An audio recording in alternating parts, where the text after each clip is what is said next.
আসসালামু আলাইকুম, সবার কি অবস্থা? আশা করি আল্লাহর রহমতে সবাই ভালো আছেন।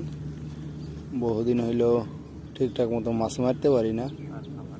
গত ভিডিওতে হয়তো অনেকে দেখছেন যে আমাদের জালটা কেমন করে ছিঁড়ে গেছিল। কালকে খায়রুল ভাই তো আর জাল সেলাই করে নাই, আমাদের তরিকুল ভাই, আনারুল ভাই দুইজনে অনেক পরিশ্রম করে জাল সেলাই করে আজকে সকাল সকালে আসলাম আর একটা নতুন জায়গায় মাছ মারতে। তো বিসমিল্লাতেই দুঃখ হইলাম, হোক সমস্যা নাই, রিজিকের মালিক আল্লাহ, কোনো না কোনোভাবে ব্যবস্থা হয়ে যাবে। মাছ প্রচুর পরিমাণে নড়তেছে, পুকুরের মাছও ফেল, দেখা যাক।